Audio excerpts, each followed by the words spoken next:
Why am I not the conservative professor? Why is it the Republican professor? Because I'm not interested in conserving the destructive things that the Democrats have done to California.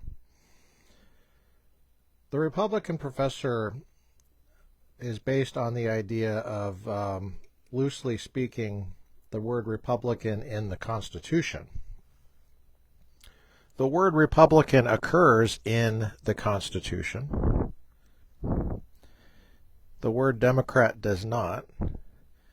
Doesn't mean that we're not a type of democracy. But I think it's worth reflecting on the fact, let's just reflect on American politics as it is, not as we would like it to be, but as it is. And the truth is that the Democratic Party is older than the Republican Party. Just sit with that for 5 seconds, because there's another layer there that I want to get at.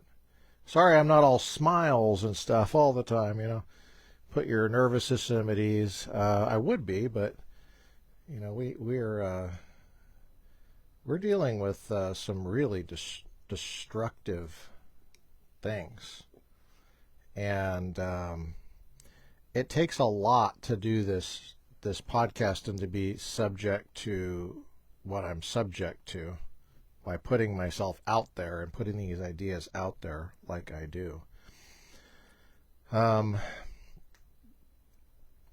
The Republican Party began not to conserve stuff the way it was, as if stuff the way it is needs to be conserved, some kind of timeless principle. It began in order to fix the problems that were started by the Democratic Party, or at least continued on by the Democratic Party. And I see that as the work of the Republican Party in American politics. We're not conserving. We're rooting out rot. we're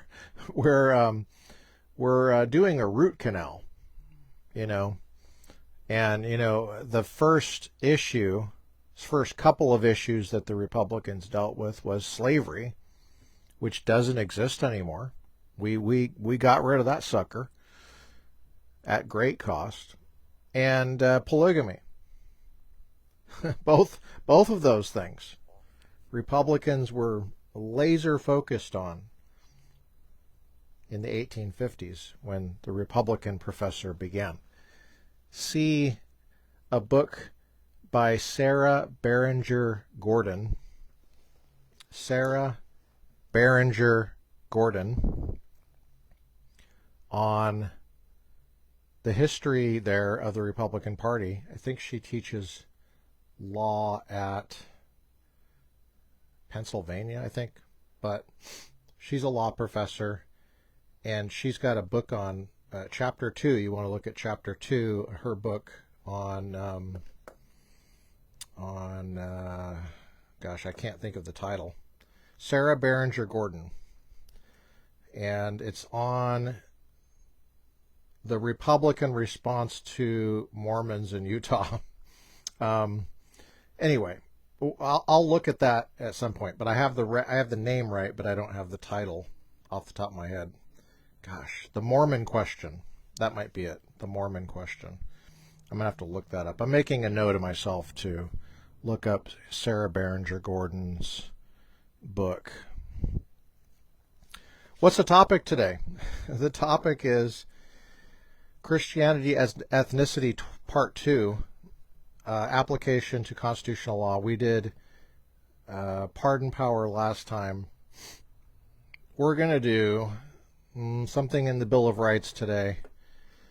We're going to hit the Fourth Amendment later in the month. I haven't done anything on the Fourth Amendment, and it really bothers me.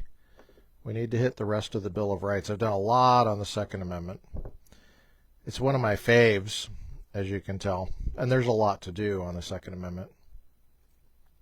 I've done some on the First Amendment, and we are going to cover some of the First Amendment again today. Sorry. Christianity as ethnicity with application to the First Amendment. And we're going to have some commentary on contemporary politics, stuff that was a live issue in this past election in California. So let's get started. Let's do a little bit of review. Christianity as ethnicity from last time. Got a few comments when I posted it on YouTube. One person said, "This is ridiculous. Ph.D. means piled high and deep." Another person asked a question, and frankly, I didn't even understand her question.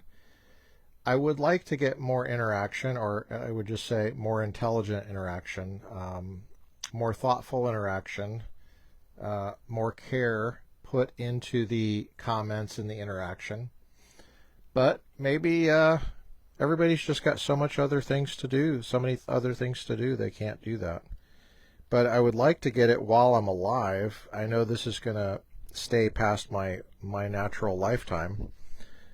If you want my answer to your comment, you're going to have to do it while I'm alive. So sometime in the next few decades, I would imagine, if you can handle it.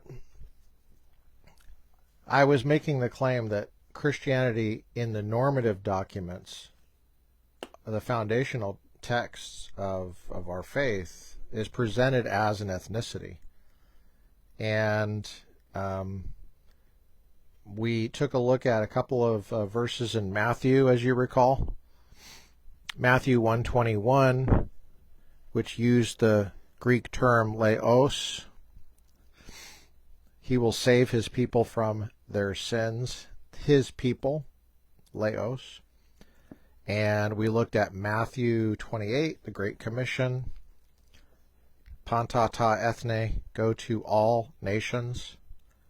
The word ethne is the plural, gender neutral of ethnos, which means peoples or ethnicities. I think it's actually good to say ethnicities. I think it makes a lot of sense. Ethnicity is defined as a group of people who are bound together by kinship and custom. And obviously it takes a while for an ethnicity to get started. Apparently there are ethnicities out there, and they all got their start somehow, some way. I'm in John today. I'm going to look at John 11 because I wanted to illustrate something about... Just hold on a sec. We'll get to the First Amendment. Don't worry. We'll get to the First Amendment. Matthew uses the word ethnos, go to all nations, baptized in the name of the Father, Son, and the Holy Spirit, teaching them to obey all I've commanded you, making disciples. Okay?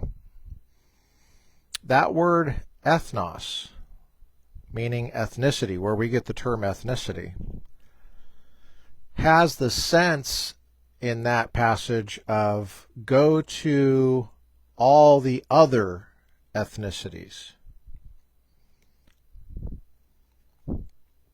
other than your ethnicity, and they go to the Jewish ethnicity. There's a sense there that the ethnicities, even though it originally was a very common Jewish word for Gentile, meaning non-Jewish, as a translation of goy in Hebrew, goyim, plural. But there's a sense with this new community founded by Jesus in the first century, founded on him as king, as tribal leader, as the chieftain. This is a new nation.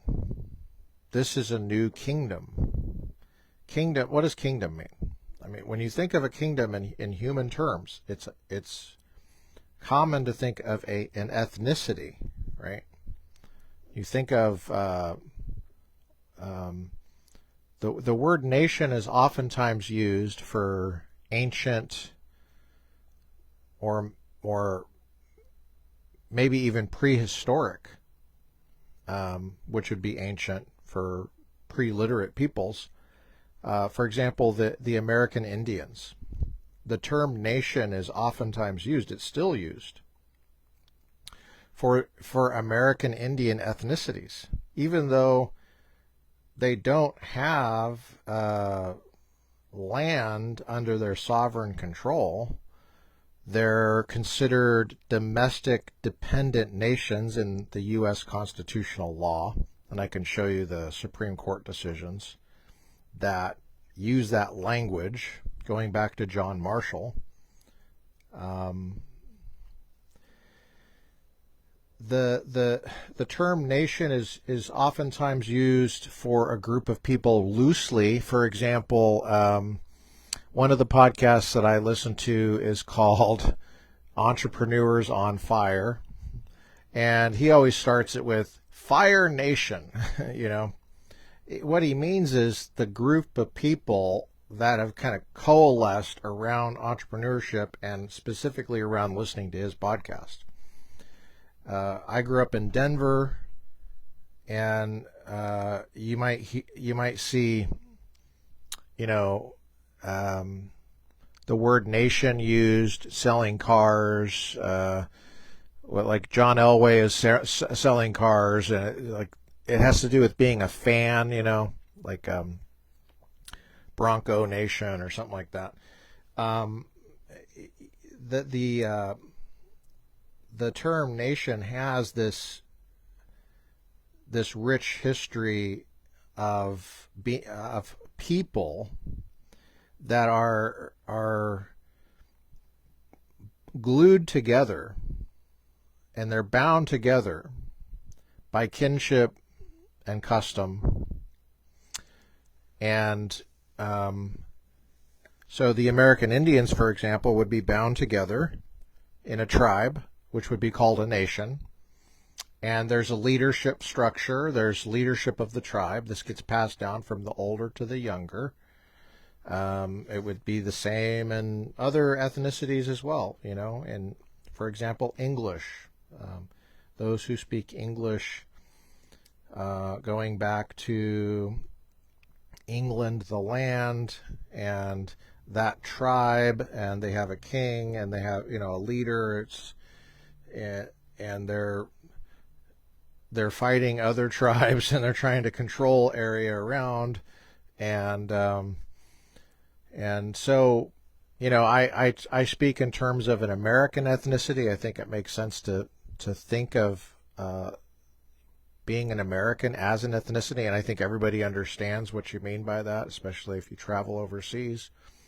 People can kind of tell if you're American. Well, that's because there's an ethnicity there, and they're the same with being Jewish, and the same with being Christian. Now, I'm in John. Okay. John uses the term ethnos for the Jewish nation, which is the same word that Matthew uses in Matthew 28. My point is that Matthew 28 uses the word ethnos in a way that seems to be other nations. Go to the other ethnicities. And historically, we know they went to the Jewish ethnicity first. And that seems to be one of the other ethnicities. Other than what? Other than the Christian ethnicity. Now, let me give you a passage so you get an idea. Chapter 11. Well, let's see. Did I get the right one? Let me look this up here in my handy dandy. I'm pretty sure it was 48. I have it the wrong. 1148. If we let him go on like this, everyone will believe in him, and the Romans will come and destroy both our holy place and our nation. Let's see what Greek word is used of the word nation. Ethnos. Ethnos is used there in 1148. I think it's used a couple more times here. Verse 50, it's used again. Now, in verse 50, both laos and ethnos are both used there. They both are translated the people or sometimes nation. You do not understand that it is better for you to have one man die for the people, there's laos right there, than to have the whole nation, ethnos. So there, laos and ethnos are synonymous. Laos has a connotation of being a part of the ethnos. Okay, so there's ethnic language there. There's language of kinship. Brother, sister, mother, as Jesus says in Matthew 12:50.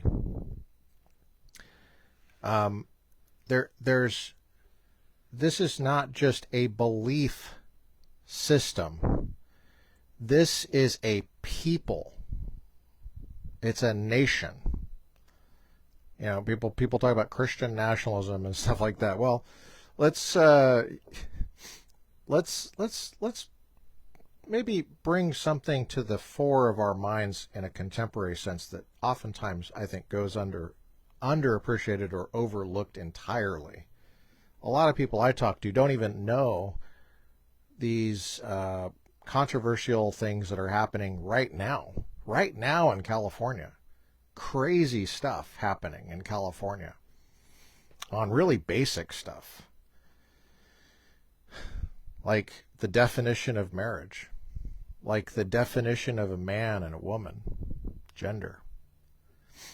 These are foundational issues, you know, and there's a lot of manipulation in the politics here. Let me give you a practical application. How many of you guys have heard of Jessica Tapia? Tapia. Jessica Tapia. Jessica Tapia. Tapia. Look her up. I'm going to give you a First Amendment issue here in California, and I want you to put your seatbelt on, okay? Because this is the kind of crap we're dealing with here in California. And it's coming to a state near you, because the Democrats are not going to give up on this anytime soon unless they're defeated entirely on this. And the only way they're going to be defeated entirely is if everybody watching this gets engaged. It can't just be me. It can't just be other people in leadership. It certainly cannot be social media. That's not going to do it. You know, this has got to be a thoughtful approach that has a permanent solution here, okay? It's got to be something rooted in an attention span, baby. You know what I mean? Jessica Tapia was a high school teacher here in Southern California. Should I mention the school district? Well, it's in Southern California. You Google her, you're going to find stuff. You're going to find stuff, man. I mean, I just Google her, and one of the first things that comes up is NBC News. California district to pay $360,000 to teacher fired for not following transgender policies. Interesting way to put it.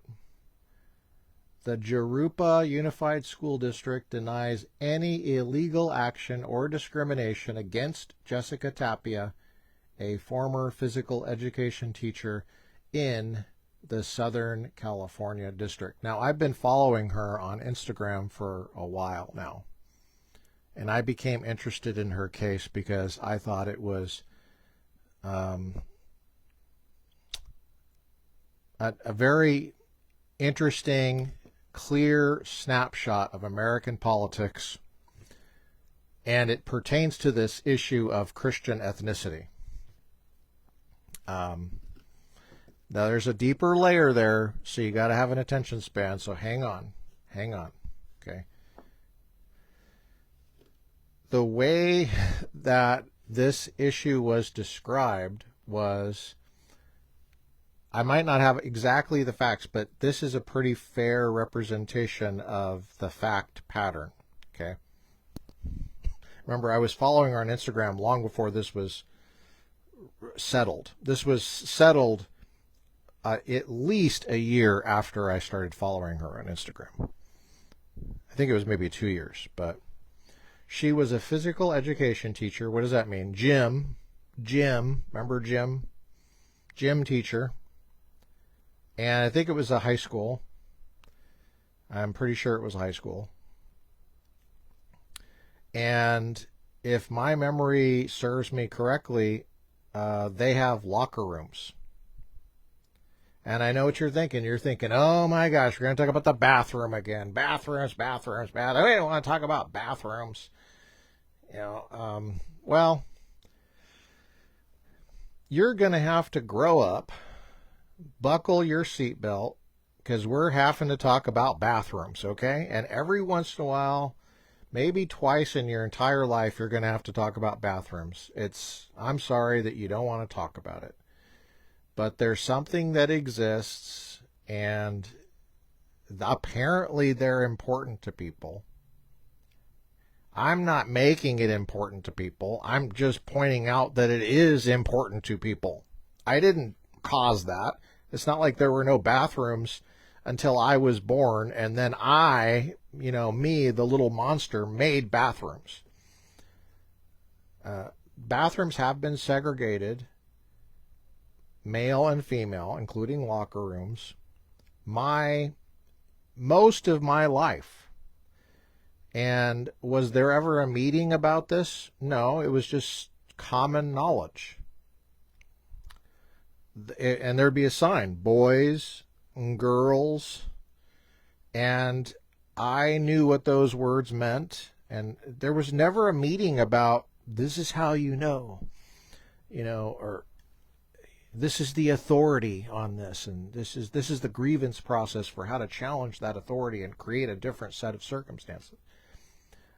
Those things were never discussed, and I understand some people squirm at the mention of anything related to this as a matter of temperament, and I understand that. And I mean, it's very similar to the way people squirm when they hear a cuss word, and what you're likely to think about a person if you hear somebody cuss. You might, and there's people out there that they immediately write someone off if they would otherwise really benefit from what the person is saying, or be able to concentrate on what the person's saying. If the person issues a cuss word and there's certain words that are on that list, there was no meeting about what words go on that list and what don't, and which synonymous words are not on the list. There was no meeting about that. It's just something you're supposed to pick up, right? And if you don't, then there's something wrong with you. Well, we have to talk about bathrooms because she's a gym teacher, and she takes herself to be protecting the girls. If there's a boy who wants to go in the girls' locker room. Now, this would not be controversial when I was in school. It wasn't controversial in the generations before that or the generations after when I left. It wasn't controversial in the military when I was in the military. I'm trying to think of all the issues, all the situations where there were locker rooms. I mean, I came out of a restroom. Where was I? I was in some kind of public place. I can't remember. It was one of those single stall ones that said women on it. I came out of it, man. There was a lady. She was doing this number, you know, mad that I had. And I was in there for like 30 seconds, I think, maybe. So there are people that feel really strongly about this. Apparently she felt like I was not a woman. She didn't ask me. But, you know, this is not the kind of thing that was asked. Well, she could tell that the child is a boy. She's a teacher, so she has records in front of her that have that kind of information on the records. But he said that he felt like a girl, and I don't know how exactly he said it, but that's the substance of what he said. And he took it to be that this unverifiable subjective state of affairs, this subjective fact, and there are subjective facts, it's just that they're hard to verify. He took it to me that this state of affairs that he says, based on his own testimony, exists, and it changes the rules, that it upends these rules that have been in place that nobody wants to talk about, because no one likes to talk about the fact that a girl doesn't like to take a crap next to a guy and why that is. I mean, we've never actually had a discussion about that, like that I can remember. It's just one of those things. And I use the word crap because I don't want to upset people that don't like the word shit. So I just said both. But I'm just saying, this is not something I want to talk about. This is something that happened. Okay? And it's not just about going to the bathroom. It's about changing your clothes. It's about being undressed. And, you know, we could talk about that too. But why is there not more privacy in these things? I've always wondered that, to be honest with you. But for some reason, there's not privacy, you know. And the word gymnasium is a pagan word. It's not Christian. There's nothing about gymnasiums in the Bible or anything like that. That all comes from Greek culture. And they were pagans. They're a bunch of pagans before Christianity. Somehow it got adopted into, you know, we just kind of accepted it, I guess. But she's ethnically she's Christian. That's what I'm claiming. She's ethnically Christian. Yes, she's ethnically American, and maybe she's ethnically something else, I don't know. But she's ethnically Christian. In our constitutional law, we don't really have something about ethnicity as such in the Bill of Rights. What is in the Bill of Rights? Let's take a look really quick. I'm going to go to the Bill of Rights. And we go to Article 1, which is the First Amendment. How many of you guys know the first word in Article 1? Congress. Gosh, I could preach right there, baby. I could preach right there. Does the word Congress occur anywhere else in this? Is it defined anywhere? Yeah, it does. It's defined. Congress is defined in this same document. It's in Article 1 of the U.S. Constitution, the original one. The original Article 1. Section 1. All legislative powers herein granted shall be vested in a Congress. Okay. It's there. Yep, I just checked. Amendment 1. Congress. Like I said, I could preach right there. I could preach right there. But we're going to put that on pause. Okay, we'll maybe come back to that. Congress shall make no law respecting an establishment of religion or prohibiting the free exercise thereof, or abridging the freedom of speech, or of the press, or of the right of the people peaceably to assemble. No split infinitives. Woo! And to petition the government for a redress of grievances. Now notice the words right of the people is as distinguished from the government. For some reason, when we get to the Second Amendment, people forget that. They go, the right of the people to keep and bear arms. Oh, that must be the right of the government to do whatever the hell it wants. Yeah, the right of the people is opposed to the government. Now, let me go back to those first two clauses. Congress. Oh, hold on. Which of those three branches? Congress. Oh. Congress shall make no law respecting an establishment of religion or prohibiting the free exercise thereof. Now, this boy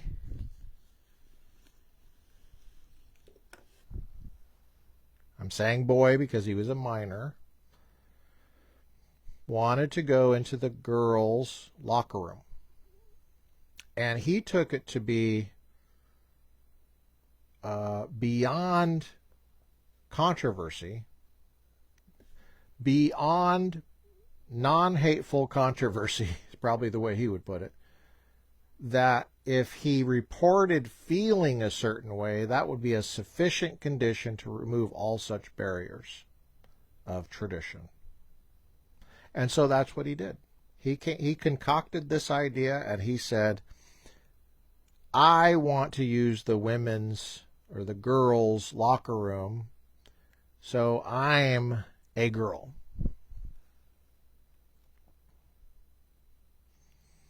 And Jessica says, do your parents know how you feel about this? Have you talked about this with your parents?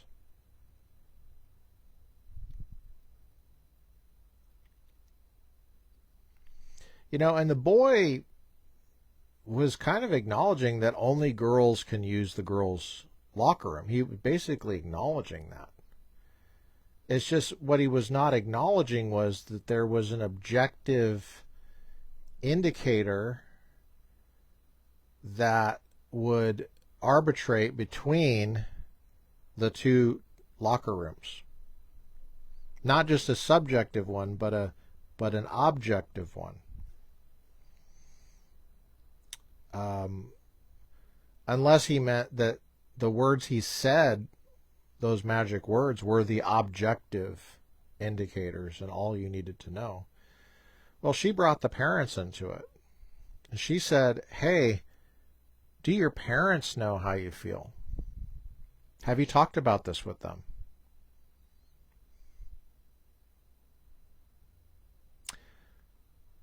She was instructed not to tell the parents about this.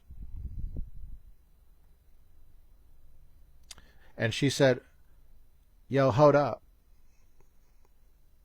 I am in loco parentis. Have you heard of that concept? What is my authority here exactly? My authority is in loco parentis, meaning it's parasitic on a parental authority of some kind. You can't just cut that out, that aspect out. These are taxpayers. These are the ones that pay for this, all this stuff. This is wrong.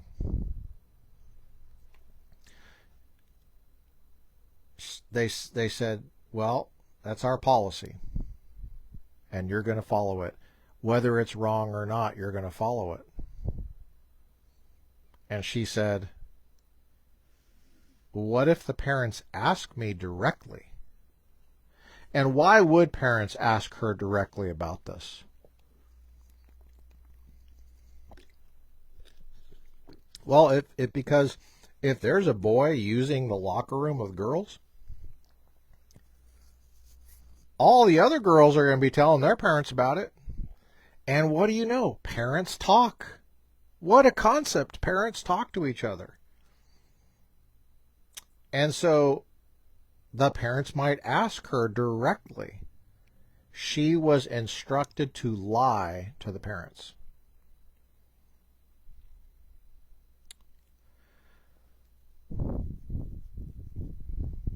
Just going to let that sit for you. This is American politics in California, and I'm going to add another fact. She's Republican. They are Democrats. This is a Republican versus Democrat issue in the 2024 election in California, the United States of America. It's the kind of crap we're dealing with. Jessica Tapia is outgunned. They have power. The Democrats are the establishment. They have the power.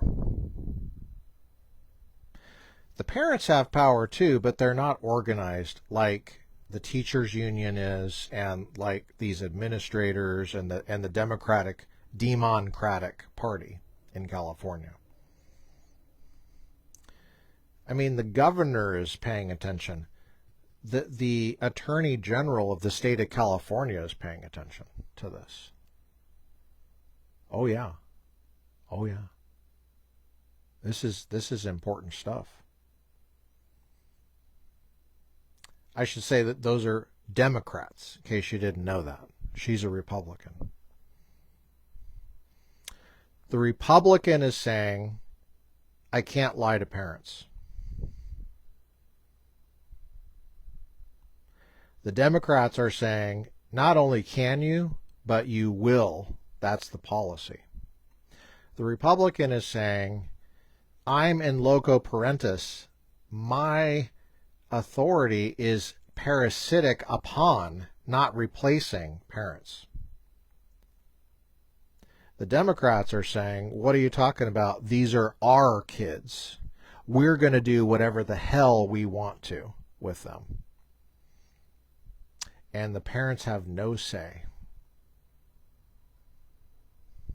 on this. That was a live issue, a political issue in California. She talked to an attorney because she was fired.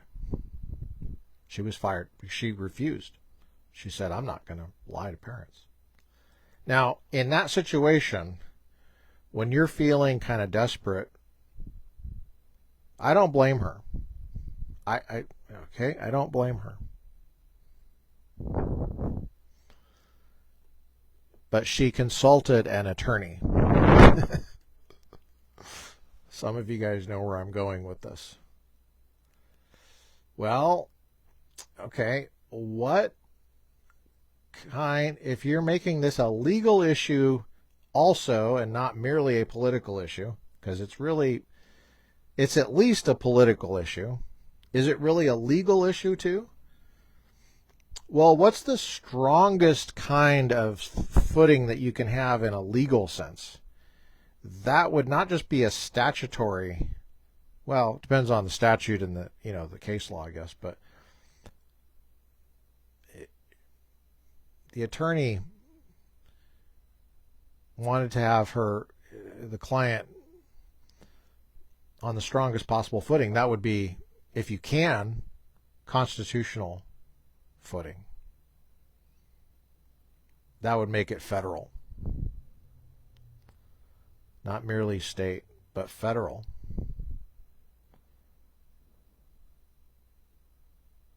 Are you guys following this? And because of our case law on the First Amendment, I don't blame them, but there was a powerful incentive to interpret this situation in First Amendment terms as a violation of her First Amendment rights. And what First Amendment rights would those be? Well, the freedom of speech, for one, and free exercise of religion. Now, this is where it gets very interesting,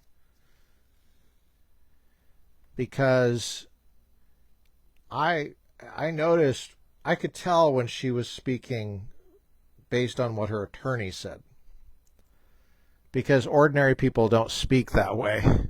But what she started describing her situation as was that the school district did not provide her a reasonable accommodation for her sincerely held religious beliefs. Now, people don't talk that way. I don't walk around talking like that. I mean, like, if you're having a discussion like this without attorneys present, you're not going to describe it that way. You're talking about lying to parents. I mean, I'm just trying to imagine if this happened when I was in high school and a teacher was instructed to lie to the parents about something like this.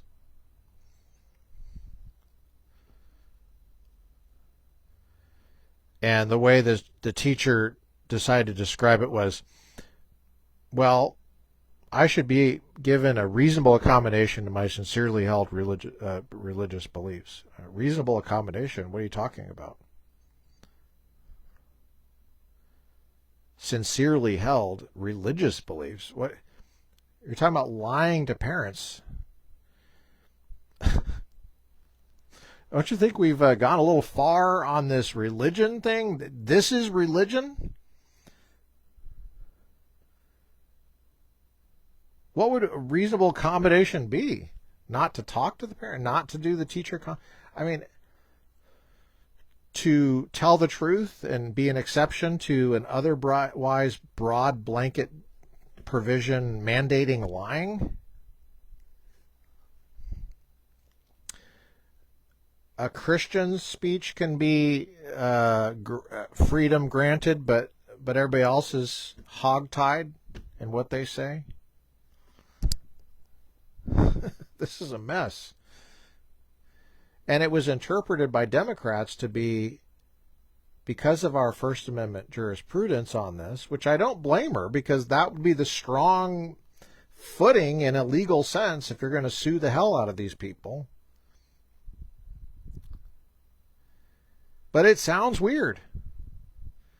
And the Democrats were thinking, you Christian have this private view that you're smuggling into the classroom, and it's your private view. You know, listen to how I'm explaining. I mean, this is what freedom of religion sounds like. A private view that you're using it as an excuse to, it's a private view that you don't have to have, right? It's a private view that you prefer for some reason, probably for discrimination reasons, and you're foisting it on other people, and you're just, using it to get your way, elbow your way into some public policy. That's how the Democrats interpreted that. I'm just going to point out the obvious. She's ethnically Christian. Christian people don't lie. It's not a private view. It's the ethnicity. And it used to be that the other ethnicities in America, they didn't do that either. And so you never had it as a political issue. I don't know what the hell's going on here. But the language, trying to force this into the constitutional issue, Like the Constitution was shaped like this, but you really got to force it in there. You're like, and the case law helps, but there's a tremendous incentive to do that because that's the stronger approach. And I don't blame her for that. Hold on, I'm going to get a charger. My battery's dying a little bit. I'll be right back. Hold that thought. Here, look at Jessica. This is Jessica right there. Look at her. Just want you to look at her.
All right, I'm back. Did you look at her?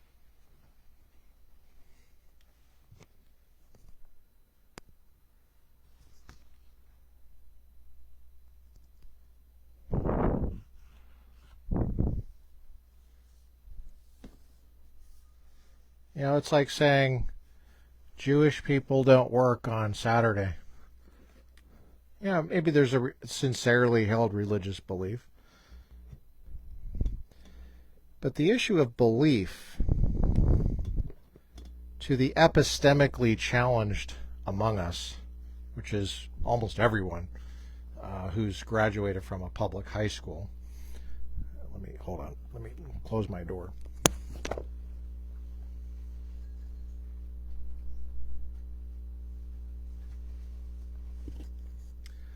I'm definitely going to need another cup of coffee after talking about this one.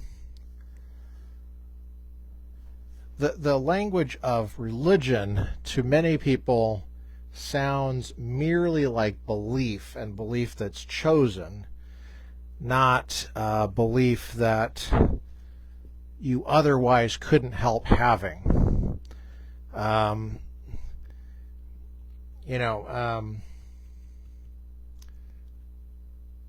the sincerely held thing. I mean, how do you evaluate that? How do you evaluate whether a belief is sincerely held?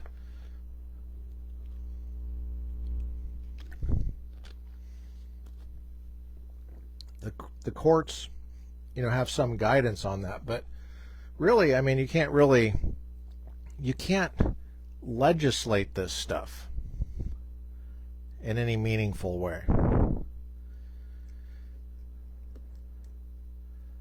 But my view is they didn't just disrespect her as a Christian in terms of her beliefs.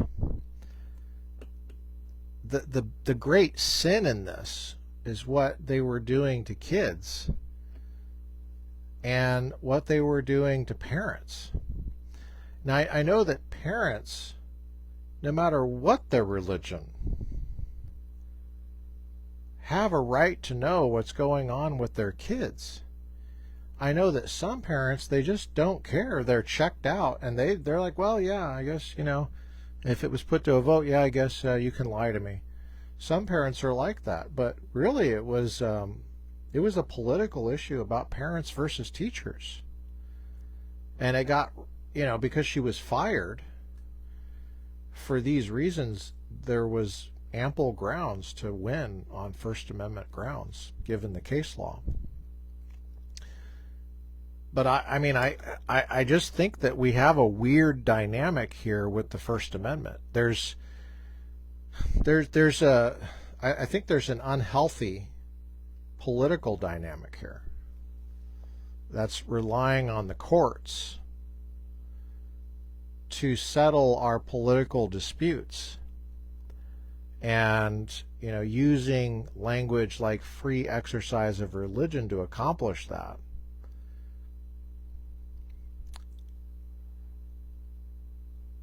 Sounds weird to people. Let me give you another example now that it looks like my battery is not going down, so that's good. Looks like I got a little bit more time here. I'm going to give you another example, and it's going to be Republicans versus Democrats again in California. A similar issue based on the issue of definitions. And I don't mean to, I'm not criticizing Jessica or her attorney or anything like that. I'm just pointing out when we fail to acknowledge Christianity as an ethnicity, we tend to make it all about beliefs which people assume are an epistemically challenged culture. There's an assumption that beliefs are a private matter, and it's not something that's. If it's a private matter, then it's always going to be an individual against the government. It's never going to be parents per se against teachers per se, or the district per se.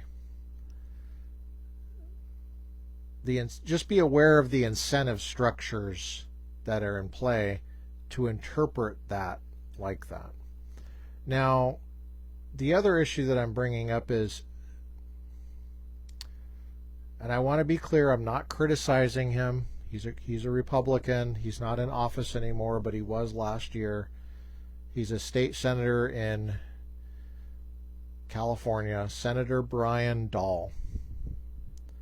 His wife is now in the seat that he had. She just took over just last week. The issue in this case was the Proposition 3 that we just voted on in California. Proposition 3, and I've covered this on the podcast with Adam Stoll just a few weeks ago. Proposition 3 not only cut out the definition of marriage in the California Constitution and replaced it with nothing, basically replaced it with just a bland statement that the right to marry is fundamental, which was totally unnecessary to do because everybody has recognized the right to marry is fundamental since the beginning of the country. That's definitely a deeply rooted, a right that's deeply rooted in our nation's history and traditions. To quote Glucksberg, for unenumerated rights that are important and worth protecting. What the Democrats tried to do was to try to make it sound like Republicans were somehow calling into question whether the right to marry was deeply rooted in our nation's history and traditions, as if Republicans are skeptical of the Glucksberg phraseology for fundamental rights, which we're not, and that would just be inaccurate. But they're manipulating it for people that are grade inflated and don't know any better. They're trying to force a redefinition of marriage, ironically, not through the legislative process. This is the ironic thing about the whole thing. They want to excise something from the Constitution, which is a definition of marriage. with the reasoning and rationale that defining marriage somehow calls into question that it's a fundamental right. And that's just a flawed assumption. In fact, I would say that if something is a fundamental right, you have to define the term. If keeping and bearing arms is a fundamental right, then you have to define bearing what arms are. You have to define what bear means and keep. You can't get rid of a definition and replace it with just an assertion that's a fundamental right and expect it to be a legislative answer. Well, Brian Dahl, this is from July 14th, 2023. California Family Council posted this on YouTube. I'm not sure if I can play this because I don't know if there's a copyright on this or not. I mean, I wouldn't imagine there's a copyright on this because this is him speaking in front of the state senate. And I don't think that that's copyrighted by anybody. It's a public document. But they posted it. And I'll just summarize it. You can find it here. But he basically gets up there with his hat between his tail between his legs. He's almost like crying. And he says, this is the toughest decision I have to make in the legislature, and oh my gosh, and I have so much respect for everybody. We've had meals together and dinners together, and oh my gosh, boo-hoo-hoo. And I have to vote no on your taking the definition of marriage out of the Constitution, and please don't hit me. It's because of my faith in Jesus Christ. It's my private religious position that I have to keep that in the Constitution, and it's me and Jesus and me and the Lord, and don't hit me. And that's basically what he said. Really?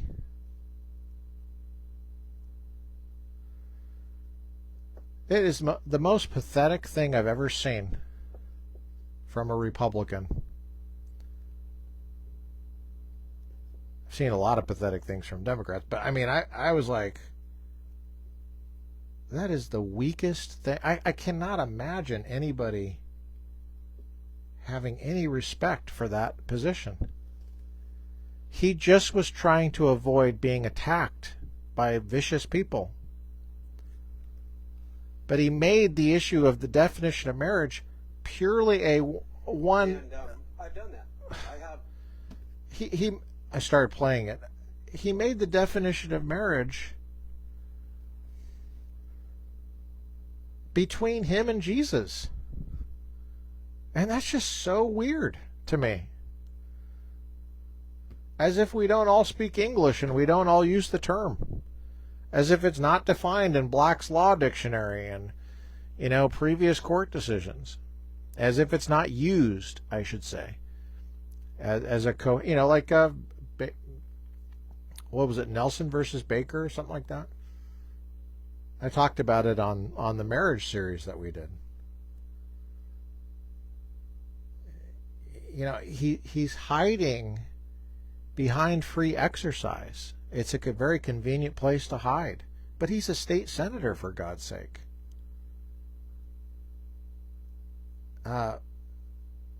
This apology thing was just... I was embarrassed.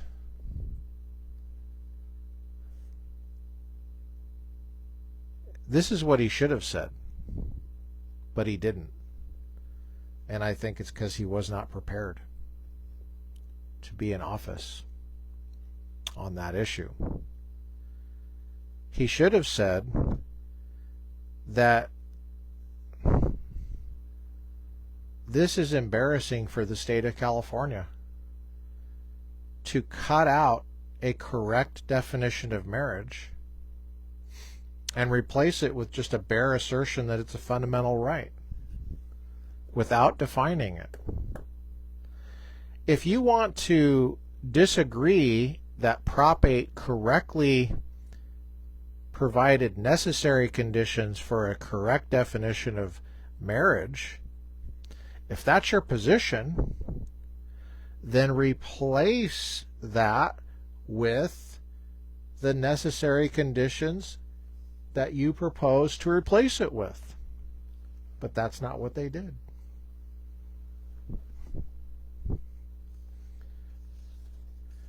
And I think some of them don't even know that that's the issue, but I think some of them do.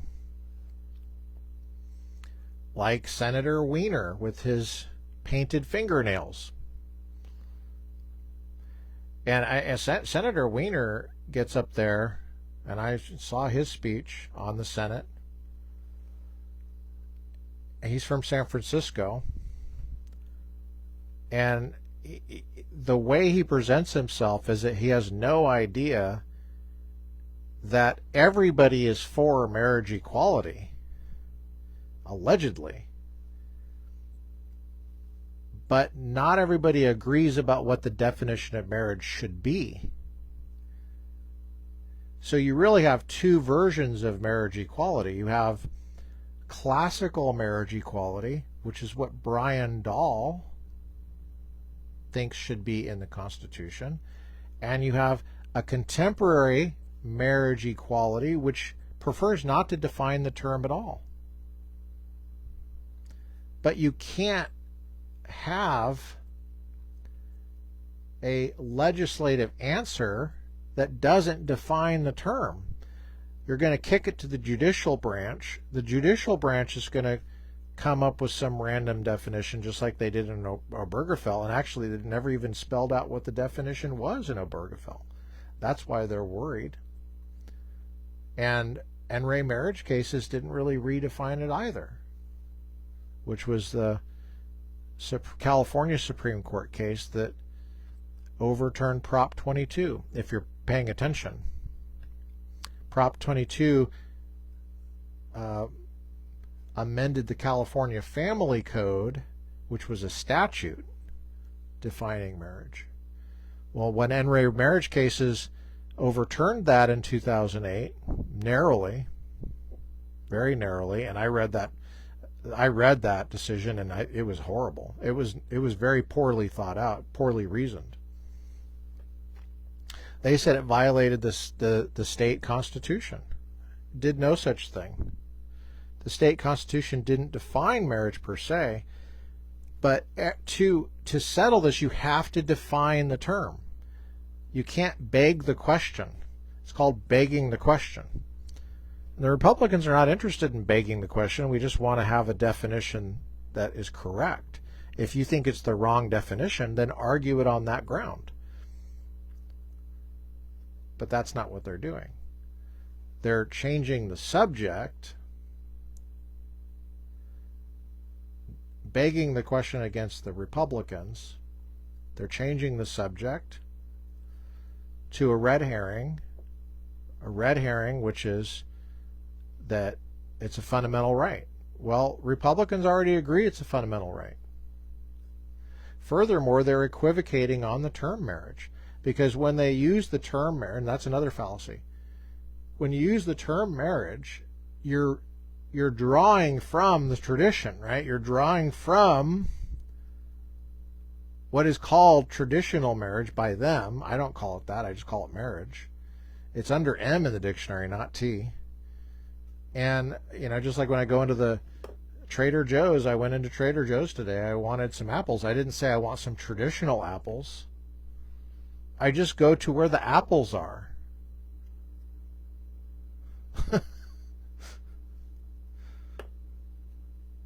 Wonderful relationship. You guys with me? Well, anyway, Anthony Weiner, he's got his painted fingernails, and he thinks that presenting colorful fingernails is like some kind of sign, an objective sign that he has a special insight into the definition of marriage and just kind of trust me, I know what I'm doing, wink wink.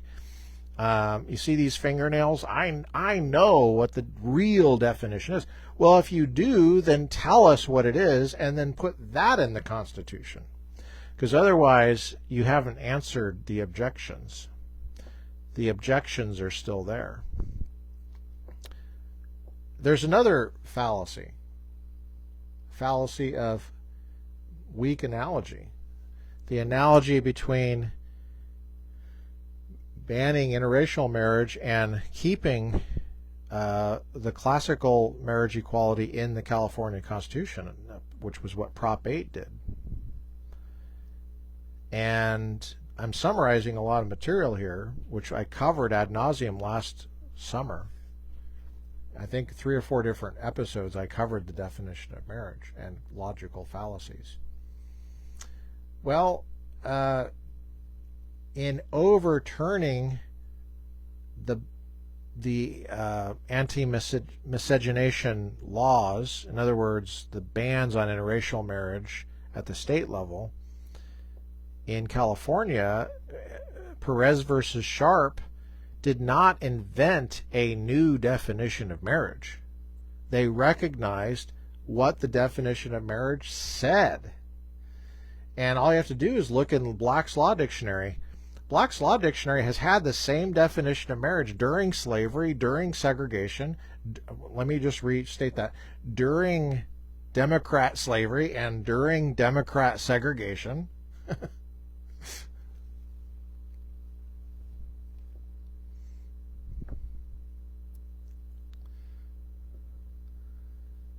And that definition of marriage had no racial criteria at all. And you think I'm kidding. The Black's Law Dictionary goes back to 1891. You can look it up yourself. Look up 1828 Noah Webster. It's online now. Noah Webster. You know Webster's dictionary? Noah Webster, 1828. Look up marriage. There are no racial criteria at all in that definition. Do you like how I said there are for criteria? Yes, it's plural. Criteria, the word is plural. Criteria are plural when you have them.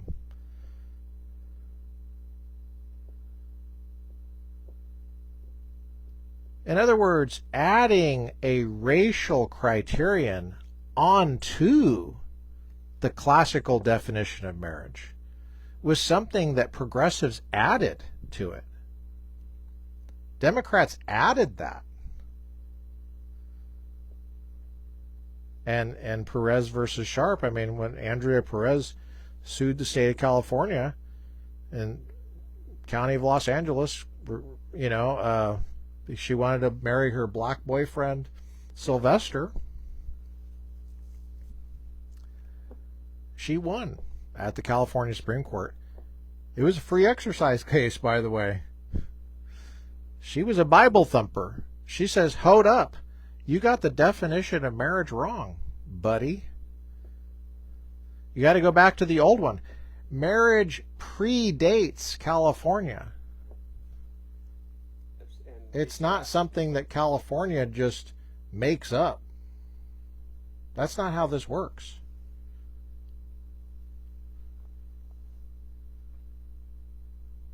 Fast forward, by the way, who was governor at that time? Earl Warren. Earl Warren was watching this happen. And, man, thank God. But Dwight Eisenhower was elected president, 1952. He put Earl Warren on the Supreme Court, and there's a lot of problems with that guy. He was a politician, and he brought a lot of politics into the Supreme Court that were kind of electoral politics, and he wasn't he wasn't persuasive as he should have been in many of his decisions, and many of his attitudes, I think, were haughty, and I think in some cases he caused more problems than he solved. But he wrote the decision in Loving versus Virginia, and he cited Perez versus Sharp. And that was a criminal case. The Perez versus Sharp was not a criminal case, it was a civil case. So the criminal case that overturned the criminal prohibition on interracial marriage in Virginia had to recognize that it was possible to be married in an interracial sense.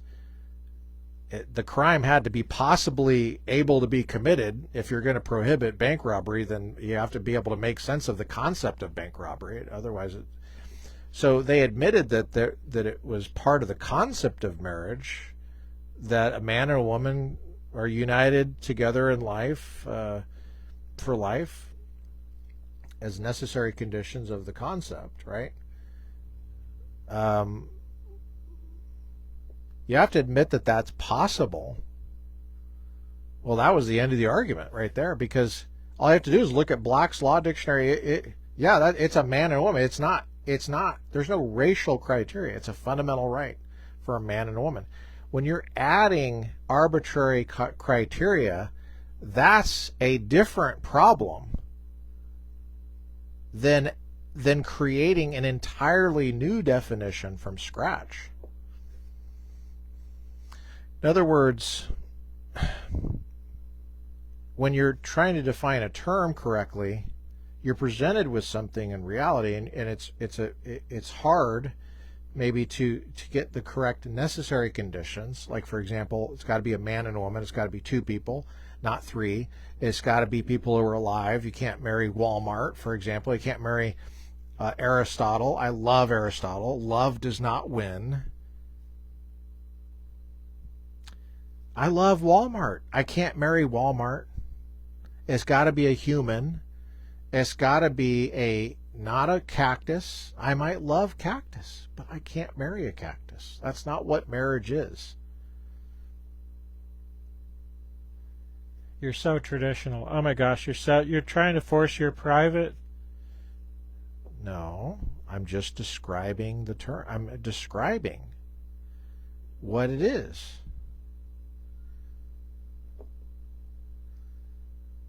Can't be closely biologically related.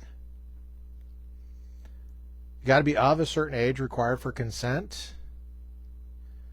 And it's got to be the opposite sex. That means there's only two of them. Okay. I just gave 7 necessary conditions. It's a civil contract between living humans who are not closely biologically related, who are of the age required for consent, of the opposite sex from each other, and therefore there's only 2 of them. Because a thing and its opposite are present, there's only 2. When you're monkeying with the 6th one, the opposite sex requirement, you're saying, let's take that out. That's a different approach than recognizing, which is what the Republicans did in Loving versus Virginia, because I'm calling Earl Warren a Republican. What he did was he recognized the concept of marriage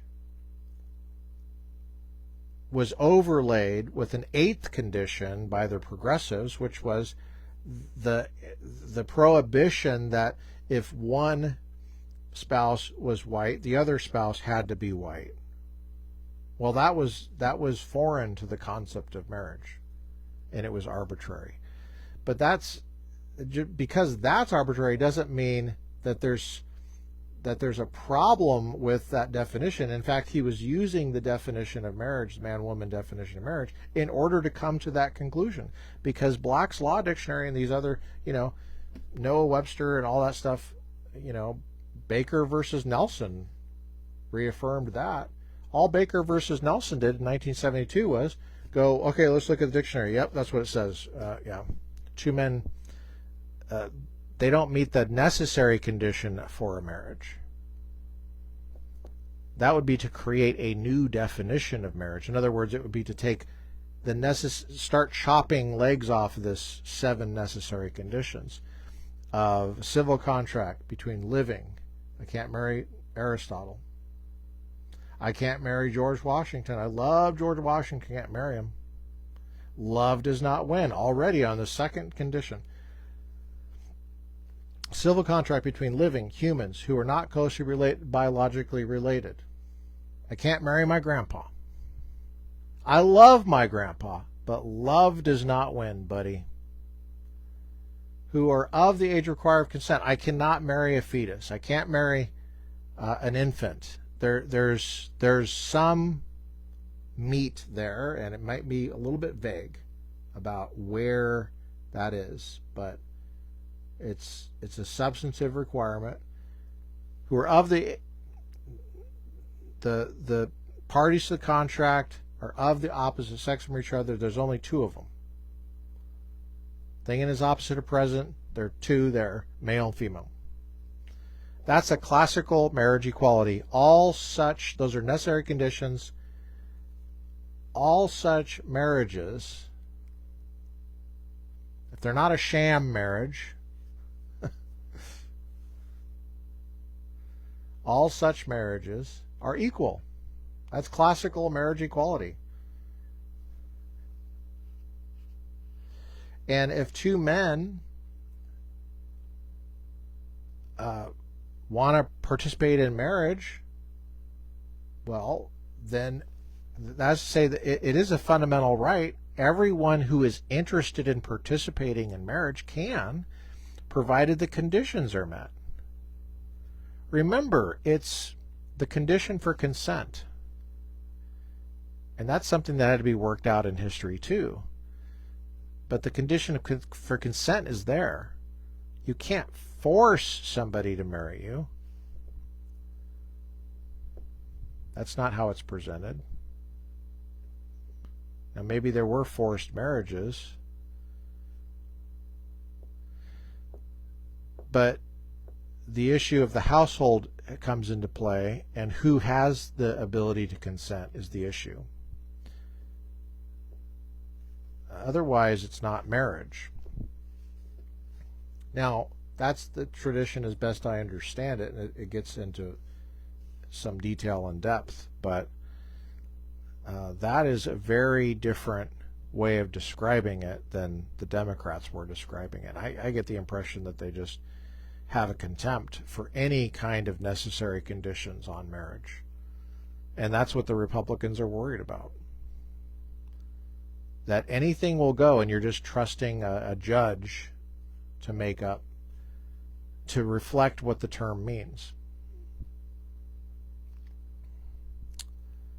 And that the judge will just make something up. Like Von Walker did in Perry versus Schwarzenegger. Or like,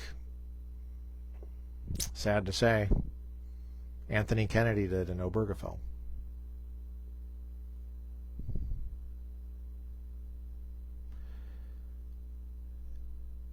Republicans can't just simply hide behind free exercise of religion. That's not going to work on this. And I think it just sounds weird. It sounds weird that that would be our approach to the definition of marriage. As if we don't all speak English and we don't all have a right to have the term correctly defined in law. The issue that I see is that the legislators are quite sloppy at wanting to define the thing in law, which we saw with Anthony Weiner, for example. It's just Evan Lowe too. On the assembly side, Lowe's a senator, Weiner's a senator, state senator.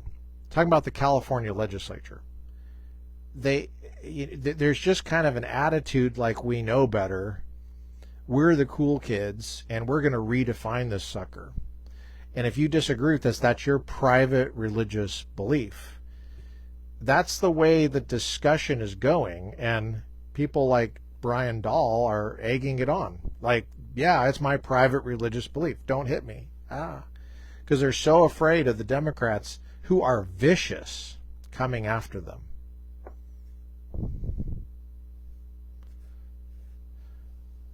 It's not healthy.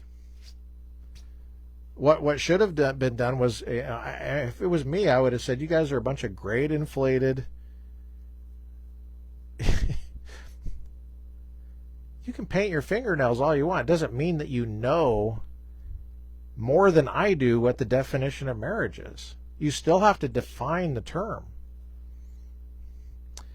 A definition, if it's correct, will discriminate not against somebody, but between what you mean and what you don't mean. A correct definition allows the speaker to discriminate not against somebody, but between one thing, the thing that's meant, and the other thing, the thing that's not meant. If I go into Trader Joe's, this is a basic feature of language and definition. If I go to Trader Joe's and I want fruit, well, that means that I don't want non-fruit. And I have to know what fruit and non-fruit are, and I have to have a distinction between them. It's not like I'm discriminating against non-fruit. It's just that I'm making a distinction between fruit and non-fruit, and that's what we're doing with marriage. There is a distinction between being married and not being married. And that has to do with the definition of the term and the conditions under which it takes place.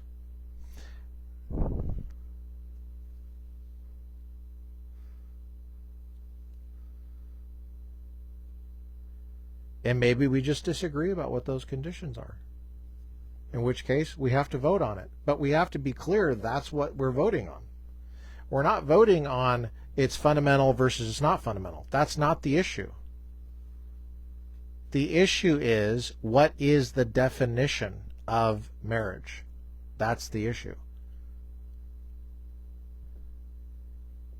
That's what Brian Dahl should have said. And maybe if it was me, I would have been like, you guys should know better. This is really embarrassing.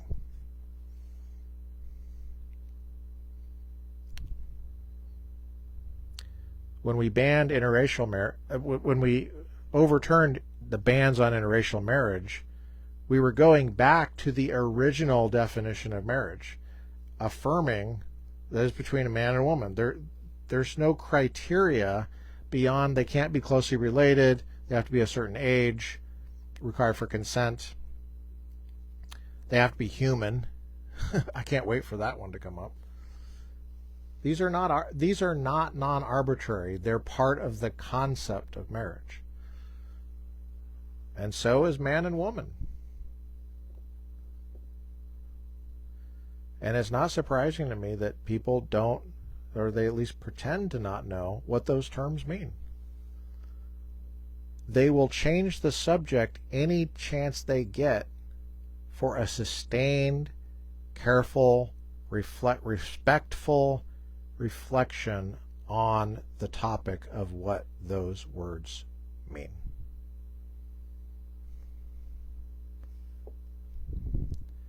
And as long as we're hiding behind the free exercise clause because it's legally convenient not to be attacked, unfortunately, some of these discussions are going to not be corrected where they should be corrected. And I think maybe reasserting the ethnic issue, that there's a Christian ethnicity, is maybe something that needs to be thought about in our politics. It's true. This is an ethnic dispute. It's not just a religious dispute. It's ethnic. You're talking about a people and another people, and we're under the same umbrella, but there's a radical disagreement about how we should even proceed. Some of that disagreement is rooted in ignorance. Some of it's rooted in knowledge and deception. In any case, the disagreement really is not just about private religious free exercise. It's about ethnic divisions that are there. You might say tribal divisions. People say tribes, and people will say you're politicizing this. No, it's already political because there are in fact these divisions. I'm just asserting what's true. I'm not politicizing anything. I'm just saying these issues are important. It's important for us to understand the truth about them and to be able to describe them accurately. Well, that's all I got today. Christianity as ethnicity with special application to the First Amendment constitutional law, and some reflections on contemporary American politics, especially Republicans versus Democrats in California. I've had a great time. I'll see you next time.